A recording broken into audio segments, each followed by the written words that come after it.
Assalamu alaikum guys, welcome to my YouTube channel. Chapter number 1, The Fundamentals of Chemistry, lecture number 4. इस lecture में हम branches of chemistry इस topic को discuss करेंगे। इस lecture से पहले वाले लेक्चर में हमने केमिस्ट्री की डेफिनेशन और उसकी इंपॉर्टेंस को बड़ी डिटेल के साथ डिस्कस किया था। तो अब हम ब्रांचेस ऑफ केमिस्ट्री इस टॉपिक को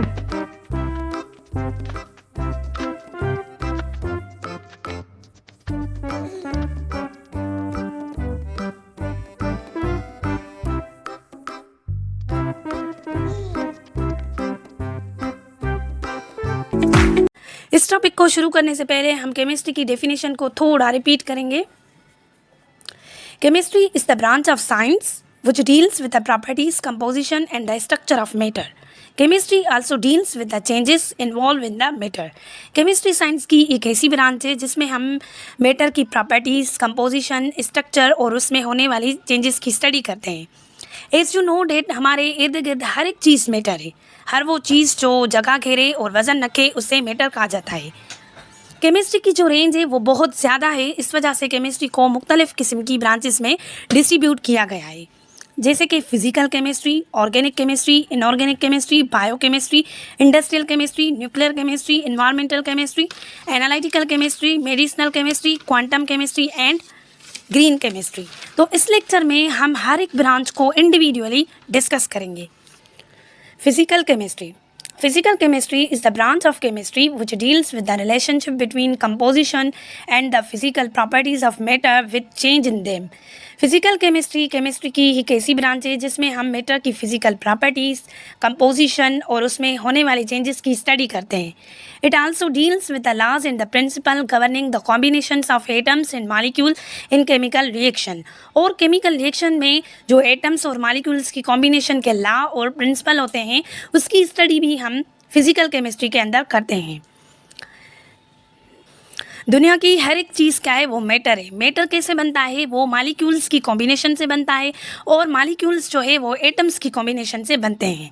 तो for suppose water is a matter. Water क्या है, मैटर है। वो कैसे बना, जैसे कि H2O इसका फार्मूला है कि 2 हाइड्रोजन और 1 ऑक्सीजन एक दूसरे के साथ बॉन्डिंग करेंगे तो H2O बनेगा। तो ये जो 2 हाइड्रोजन और 1 ऑक्सीजन है वो क्या है, एटम से। जब ये आपस में जुड़ते हैं तो मॉलिक्यूल बनता है H2O। और ऐसे ही H2O इसके बहुत ज़्यादा मॉलिक्यूल्स आपस में कंबाइन होंगे तो मैटर बनेगा, यानी कि वो वाटर बनेगा, ओवरऑल वाटर बनेगा। तो ये क्या है, इसकी कंपोजिशन है। तो बेसिकली हम फिज़िकल केमिस्ट्री के अंदर मैटर की फ़िज़िकल प्रॉपर्टीज़, कंपोजिशन, उसमें होने वाली चेंजेस की स्टडी करते हैं और केमिकल रिएक्शन में एटम्स, मॉलिक्यूल्स की कॉम्बिनेशन के लॉ और प्रिंसिपल को भी हम फिज़िकल केमिस्ट्री के अंदर डिस्कस करते हैं। Second branch, organic chemistry. Organic chemistry is the branch of chemistry which deals with the hydrocarbons and their derivatives. Organic chemistry की एक ऐसी ब्रांच है जिसमें हम हाइड्रोकार्बन्स और उसके डेरिवेटिव्स की स्टडी करते हैं। तो सवाल है कि हाइड्रोकार्बन्स क्या है और डेरिवेटिव्स क्या है। Hydrocarbons, the compounds which contain the carbon and hydrogen is called hydrocarbons. ऐसे कंपाउंड्स जिसके अंदर कार्बन और हाइड्रोजन मौजूद हो उसे हाइड्रोकार्बन कहा जाता है। Take an example, methane CH4, ये कार्बन और इसके चारों तरफ हाइड्रोजन मौजूद है तो ये क्या हुआ, एक हाइड्रोकार्बन हो गया, मीथेन। और डेरिवेटिव किसको कहा जाता है, the compound which derived from the hydrocarbon by replacing of the one hydrogen with another atom. ऐसे कंपाउंड्स जो हाइड्रोकार्बन से ड्राइव्ड होते हैं और ये कैसे बनते हैं कि इसकी हाइड्रोकार्बन की एक हाइड्रोजन को रिप्लेस करते हैं और उसकी जगह पे कोई दूसरा मेंबर आके अटैच होता है। वो कैसे, जैसे ये था CH4, ये क्या है, CH4 है। अगर इसकी एक हाइड्रोजन को हम रिप्लेस करते हैं तो ये क्या बना, CH3 बना। और इसकी जगह पे हम दूसरा कोई मेंबर आके अटैच करवाएं तो क्या बनेगा, इस मीथेन का डेरिवेटिव बन जाएगा। वो कैसे, जैसे हमने इस हाइड्रोजन को रिप्लेस कर दिया और इसकी जगह पे क्लोरीन आके अटैच करवाया तो ये क्या बना, क्लोरोमीथेन बना। ये क्या है, ये मीथेन का डेरिवेटिव है। Organic chemistry is the study of hydrocarbons, structure, properties, composition, reaction and preparation. Organic chemistry में हम हाइड्रोकार्बन की स्ट्रक्चर, प्रॉपर्टीज, कंपोजिशन, रिएक्शन और प्रिपरेशन की स्टडी करते हैं। Hydrocarbons are the mostly obtained from living organisms. Hydrocarbons basically living organisms में से ही हासिल होते हैं। The gasoline, plastic, detergents, dyes, food additives, natural gas and medicines are the study in the organic chemistry. gasoline, plastic, detergents, dyes, food additives, natural gas और medicine को भी हम organic chemistry के अंदर ही study करते हैं. In organic chemistry, we study only carbon containing compounds, especially hydrocarbons. Organic chemistry के अंदर हम carbon containing compounds की study करते हैं. वो कौन से होते हैं? Hydrocarbons होते हैं. Now, its third branch, inorganic chemistry. Inorganic chemistry is the branch of chemistry which deals with the study of the all elements and their compounds except hydrocarbon.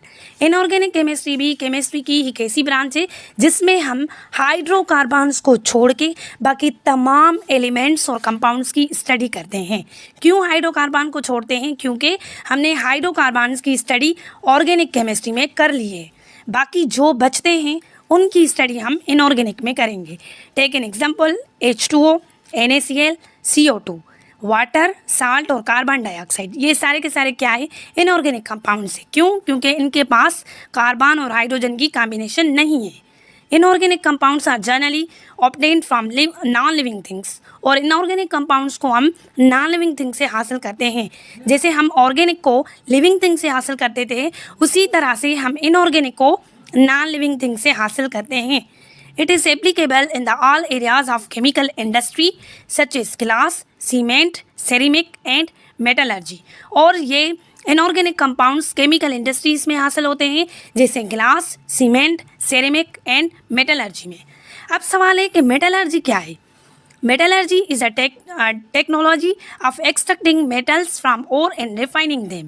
Metallurgy एक ऐसी टेक्निक है, एक ऐसा प्रोसेस है जिससे हम मेटल्स को उनके ओर से निकालते हैं. Number 4 branch, biochemistry. Biochemistry is the branch of chemistry which deals with the compounds of the living organisms, plant and animal, and their metabolism and the synthesis of the carbohydrates, fats, protein, lipid, etc. in living body. Biochemistry chemistry की एक ऐसी branch है जिसमें हम living organism जैसे कि plant और animals के कंपाउंड्स की स्टडी करते हैं और लिविंग बॉडी के अंदर कार्बोहाइड्रेट, फैट, प्रोटीन और लिपिड, उसकी मेटाबॉलिज्म और सिंथेसिस को भी हम बायोकेमिस्ट्री में ही समझते हैं. Biochemistry help us to understand how the living things obtain energy from food. Biochemistry इस चीज़ को बयान करती है कि हम फूड में से कैसे एनर्जी हासिल करते हैं. फॉर एग्जाम्पल, जैसे हम कोई फूड खाते हैं तो वो फूड मालिक्यूल जब हमारी बॉडी के अंदर दाखिल होता है तो डाइजेशन का प्रोसेस स्टार्ट होता है.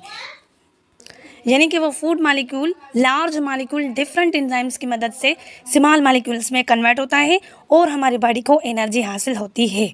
Biochemistry tells us state the how disorder or the deficiency of these biomolecules cause diseases. Biochemistry इस बायोमोलिक्यूल्स की अहमियत बयान करती है, जैसे कि अगर इन बायोमोलिक्यूल्स में कोई डिसऑर्डर आ जाए या डिफिशियंसी आ जाए तो वो किस किस किस्म की बीमारियां काज कर सकता है. बायोमोलिक्यूल्स कौन कौन से होते हैं? Lipids, carbohydrate, fat, nucleic acid और प्रोटीन. अगर इन मालिक्यूल्स में कोई डिफिशियंसी आ जाए तो वो मुख्तलिफ किस्म की बीमारियां काज कर सकता है. Biochemistry is useful in the medicine, agriculture and food science. Biochemistry medicine, agriculture और फूड साइंसेस में भी मददगार साबित होती है. Number 5 branch, industrial chemistry.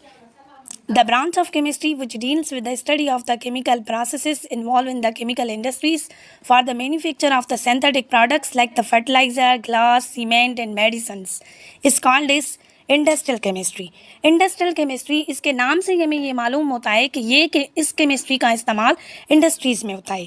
Chemical industries में डिफरेंट सिंथेटिक प्रोडक्ट्स जैसे कि फर्टिलाइज़र, ग्लास, सीमेंट और मेडिसिन को मुख्तलिफ़ किस्म के केमिकल रिएक्शन से तैयार किया जाता है और उन केमिकल रिएक्शंस में जो प्रोसेस इन्वॉल्व होते हैं उन प्रोसेस को हम इंडस्ट्रियल केमिस्ट्री में स्टडी करते हैं.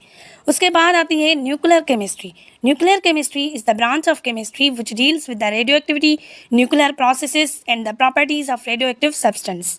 न्यूक्लियर केमिस्ट्री की एक ऐसी ब्रांच है जिसमें हम रेडियो एक्टिविटी, न्यूक्लियर प्रोसेस और रेडियो एक्टिव सब्सटेंस की प्रॉपर्टीज़ को पढ़ते हैं. Radio active elements use in medicine as a diagnostic tool, treatment of the cancer by using the X-rays and gamma rays, preservation of the food and the generation of the electric power through nuclear power reactor. Radioactive elements उनका इस्तेमाल मुख्तलिफ तरीक़ों से होता है, जैसे कि medical की फील्ड में किसी बीमारी को आइडेंटिफाई करने के लिए और उसके ट्रीटमेंट करने के लिए इस्तेमाल होता है। जैसे कि कैंसर का ट्रीटमेंट कैसे किया जाता है, बाय यूजिंग एक्स रेज और गामा रेज। इनको यूज़ करके कैंसर के सेल को किल किया जाता है। और रेडियो एक्टिव एलिमेंट्स को फूड प्रिजर्वेशन में भी यूज़ करते हैं और न्यूक्लियर पावर रिएक्टर्स में इलेक्ट्रिक पावर को जनरेट करने में भी रेडियो एक्टिव एलिमेंट्स काम आते हैं। यानी कि हम न्यूक्लियर केमिस्ट्री में 3 चीज़ें पढ़ते हैं, रेडियो एक्टिविटी, न्यूक्लियर प्रोसेस और रेडियो एक्टिव सब्सटेंस की प्रॉपर्टीज़ को। तो अब सवाल ये है कि रेडियो एक्टिविटी है क्या? Radioactivity, the phenomena of spontaneous emission of radiation by disintegration of nucleus is called radioactivity and such substance which emit these rays are called radioactive substance. Radioactivity ये एक spontaneous phenomena है। Spontaneous की meaning क्या होती है कि खुद ब खुद, ऐसी चीज़ जो खुद ब खुद हो। इस प्रोसेस में क्या होता है कि जो न्यूक्लियस है उसकी डिसइंटीग्रेशन होती है, यानी कि जो न्यूक्लियस है वो खुद ब खुद टूटना स्टार्ट होता है और उसमें से मुख्तलिफ़ किस्म की रेडिएशंस इमिट होती है। और ये रेडिएशंस जिन सब्सटेंस से इमिट होगी उन सब्सटेंस को रेडियो एक्टिव सब्सटेंस कहा जाता है। उसके बाद है number 7, environmental chemistry. It is the branch of chemistry which deals with the study of the interaction of the chemical materials and their effect on the environment of the animals and the plant. Personal hygiene, pollution and the health hazard are the important areas of environmental chemistry. Environmental chemistry यानी कि माहौलियात chemistry, ये chemistry की एक ऐसी branch है जिसमें हम chemical material और उनका हमारे इन्वायरमेंट पे और प्लांट और एनिमल के इन्वायरमेंट पे जो असरात पड़ते हैं उनको हम इन्वायरमेंटल केमिस्ट्री में स्टडी करते हैं। यानी कि मुख्तलिफ़ किस्म की फैक्ट्रियों से निकलने वाला पानी जो समंदर में आके जमा होता है तो वो समंदर के पानी को आलूदा बना देता है। और जैसे कि गाड़ियों से और फैक्ट्रियों से निकलने वाला धुआं, उसमें मुख्तलिफ़ किस्म के केमिकल्स शामिल होते हैं, जैसे कि कार्बन मोनोऑक्साइड, नाइट्रोजन ऑक्साइड और हाइड्रोकार्बन। तो वो भी हमारे इन्वायरमेंट को आलूदा बना देते हैं और पॉल्यूशन की रेट इंक्रीज़ हो जाती है और हमें डिफरेंट हेल्थ के मसाइल का सामना करना पड़ता है। यानी कि इस तरह के केमिकल मटेरियल का हमारे माहौल पे क्या असरात होते हैं और इन असरात से कैसे बचा जा सकता है, इन सारी चीज़ों को हम इन्वायरमेंटल केमिस्ट्री में स्टडी करते हैं। अब आ रही है number 8 branch, analytical chemistry. Analytical chemistry is the branch of chemistry which deals with the separation and the analysis of the kind, quality and the quantity of the various components in the given substance. Analytical chemistry की एक ऐसी branch है जिसमें हम किसी भी given substance की analysis करते हैं। जो एनालिसिस होती है बेसिकली वो 2 तरह की होती है, एक होती है क्वालिटेटिव एनालिसिस और दूसरी होती है क्वांटिटेटिव एनालिसिस। यानी कि जो एनालिसिस है वो 2 तरह की है, एक होती है क्वालिटेटिव एनालिसिस और दूसरी होती है क्वांटिटेटिव एनालिसिस। यानी कि अगर हमें कोई भी चीज़ दे दी जाए या कोई भी साल्ट दे दिया जाए और कह दिया जाए कि इसकी क्वालिटेटिव एनालिसिस भी करें और क्वांटिटेटिव एनालिसिस भी करें, तो सबसे पहले हम उसकी क्वालिटेटिव एनालिसिस करेंगे। क्वालिटेटिव एनालिसिस में क्या होता है कि किसी भी सब्सटेंस में मौजूद कंपोनेंट्स की क्वालिटी को फाइंड आउट करते हैं और क्वांटिटेटिव एनालिसिस में क्या होता है कि किसी भी सब्सटेंस में मौजूद कंपोनेंट्स की क्वांटिटी को फाइंड आउट किया जाता है। तो सबसे पहले हम क्वालिटेटिव एनालिसिस करेंगे। इसमें क्या होगा कि हम देखेंगे कि इसके अंदर कौन कौन सी चीज़ें मौजूद है। जैसे कि हमें कोई साल्ट दे दिया गया है NaCl, तो हमने मालूम किया कि इसके अंदर क्या है, सोडियम है और क्लोरीन मौजूद है। ये क्या है, इसके अंदर मौजूदा मेंबर्स की बात हो रही है कि इसके अंदर सोडियम भी है और क्लोरीन भी है। और जो क्वांटिटेटिव एनालिसिस जब हम करेंगे तो उसमें हम ये चीज़ का पता चलेगा कि इसके अंदर सोडियम कितने मिकदार में है और क्लोरीन कितने मिकदार में है। Basically analytical chemistry is used in the chromatography, electrophoresis और and spectroscopy. Analytical chemistry basically chromatography, electrophoresis और स्पेक्ट्रोस्कोपी में यूज़ की जाती है। अब हम इसको थोड़ा समझेंगे कि क्रोमेटोग्राफी क्या है, इलेक्ट्रोफोरेसिस क्या है और स्पेक्ट्रोस्कोपी क्या है। Chromatography. Chromatography is a laboratory technique which is used to separate, identify, and analyze the components of a mixture based on their interaction with the stationary and the mobile phase. क्रेमेटोग्राफी एक laboratory technique है जिसमें हम किसी भी mixture में components को separate करते हैं, किसी भी मिक्सचर के अंदर मौजूदा कंपोनेंट्स को सेपरेट करते हैं, आइडेंटिफाई करते हैं और उसको एनालाइज करते हैं उसके स्टेशनरी और मोबाइल फेस के बेस में। जो क्रेमेटोग्राफी है बेसिकली वो कुछ टाइप्स में डिस्ट्रीब्यूट है, जैसे कि paper chromatography, gas chromatography, thin layer chromatography and liquid chromatography. मगर हम इस टाइप्स को इस वीडियो में डिस्कस नहीं करेंगे क्योंकि हमारे जो बुक है उसमें जस्ट इसका इतना जिक्र था कि क्रेमेटोग्राफी, इलेक्ट्रोफोरेसिस और स्पेक्ट्रोस्कोपी। बाकी इसकी डिटेल हमारे यहाँ मौजूद नहीं है, जस्ट मैंने सोचा कि आपको थोड़ा ओवरव्यू दे दूँ। उसके बाद ये दूसरी टेक्निक आ रही है electrophoresis. Electrophoresis is a laboratory technique used to separate and analyze the more macromolecules such as DNA, RNA and the proteins based on their size and charge. Electrophoresis भी एक लेबॉरेटरी टेक्निक है जिसमें हम macro molecules यानी कि जो large molecules होते हैं उसको हम सेपरेट और एनालाइज करते हैं। मैक्रो वर्ड की मीनिंग क्या होती है? लार्ज मालिक्यूल्स, और माइक्रो की मीनिंग क्या होती है? स्मॉल। जो मैक्रो मालिक्यूल्स होते हैं जैसे कि डीएनए, आरएनए, प्रोटीन, इन चीज़ों को हम एनालाइज भी करते हैं और सेपरेट भी करते हैं उसकी साइज़ और चार्ज के बेस पे। उसके बाद आ रही है spectroscopy. Spectroscopy is a scientific technique used to measure and analyze the interaction between matter and the electromagnetic radiation यानी कि लाइट। जो स्पेक्ट्रोस्कोपी है वो भी एक साइंटिफिक टेक्निक है जिसमें हम मैटर और इलेक्ट्रोमैग्नेटिक रेडिएशन को एनालाइज करते हैं और उसको मेयर करते हैं। इसके कुछ टाइप्स होते हैं जैसे कि types of spectroscopy: UV visible spectroscopy, infrared IR spectroscopy, nuclear magnetic resonance NMR। ये स्पेक्ट्रोस्कोपी के टाइप्स हैं। मगर क्रेमेटोग्राफी की तरह हम इसको भी डिटेल से नहीं पढ़ेंगे क्योंकि हमारे बुक में इसकी कोई डिटेल मौजूद नहीं है। जस्ट मैंने सोचा कि आपको इसका ओवरव्यू दे दूँ। अब number 9 branch, medicinal chemistry. The branch of chemistry which deals with the synthetic organic chemistry, pharmacology and the various biological specialities. The medicinal chemistry is used in the synthesis of the chemicals, bioactive molecules like the drugs and pharmaceutical agents. Medicinal chemistry यानी कि हम ऐसा कह सकते हैं कि दवाओं की केमिस्ट्री, क्योंकि इसके नाम से हमें ये मालूम हो रहा है कि इस केमिस्ट्री का ताल्लुक मेडिसिन की फील्ड से है। केमिस्ट्री की वो ब्रांच जिसमें हम डिफरेंट फार्मास्यूटिकल ड्रग्स, उनकी सिंथेसिस और उनकी प्रॉपर्टीज़ वगैरह के बारे में स्टडी करते हैं। उसके बाद आ रहा है कि number 10 branch, quantum chemistry. The branch of chemistry which deals with the application, mechanics and the experiment of the physical model in the chemical system. Quantum chemistry is also called as molecular quantum chemistry.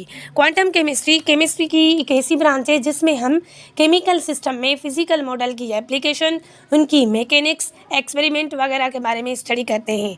और quantum chemistry को molecular quantum mechanics भी कहा जाता है। अब ये last branch, green chemistry. The branch of chemistry which deals with the study of processes and the designing products which are composed of the less hazardous substance. Green chemistry is also known as sustainable chemistry.